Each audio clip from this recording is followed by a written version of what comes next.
Hello my dear students, welcome in your English grammar class. Here in this class we are going to start chapter number 25th, that is the last chapter of your book.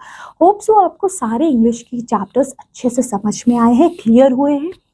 Wonderful. सो आज जो हम पढ़ेंगे chapter number 25, ये होने वाला है reading comprehension. Reading comprehension means यहाँ पे आपको एक पैराग्राफ दिए जाते हैं पोएम के फॉर्म में, पैराग्राफ्स फॉर्म में, और फिर आपको उसको अच्छे से पढ़ना होता है. फिर उसके बाद आपके क्वेश्चन आंसर्स दिए होते हैं जिसके आपने आंसर्स देने होते हैं. ठीक है. तो इस तरीके से हमारा ये चैप्टर रहते हैं, मतलब इनको ऐसे पढ़ना होता है. सबसे पहले देखिए पैराग्राफ दिया, फिर कुछ क्वेश्चन आंसर्स दे दिया आपको. ठीक है. सो कैसे पैराग्राफ पढ़नी है, जैसे लिखा है रीड एंड आंसर. ये आपको दे दिया चाइना के बारे में. Lot and lots of people live in China.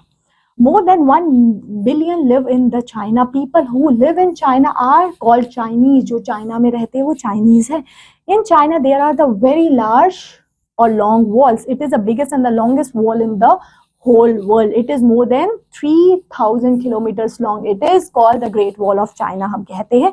Lin comes from China. Lin's mothers and fathers took her to see the Great Wall of China. They walk along the top of it for the little way. अब देखिए what were the people और who are the people जो China में रहते हैं, they are called Chinese. था paragraph में, answer लिख देंगे. In China there is a long, क्या है long wall of China, we can see. Okay, next लिखा है the wall is the longest in the world. कौन सी? The Great Wall of China. It is called Great Wall of China? Yes, it is called. इस तरीके से जो paragraph पढ़ा उससे related question answers दिए होते हैं. ऐसे देखिए अब आपके लिए यहाँ पे एक पैराग्राफ दे दिया.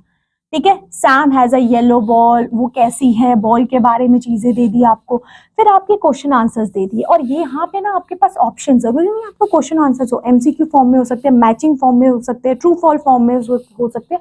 आपने टिक लगाना है कौन सा सही होगा. ठीक है. उसी तरीके से यहाँ देखिए ये पैराग्राफ दिए और यहाँ पे क्वेश्चन आंसर्स दिए हुए.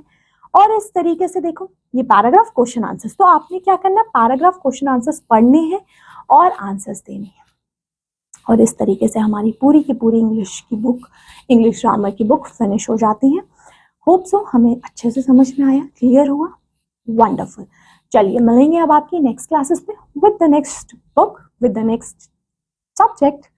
Till then take care and have a good day. Bye bye.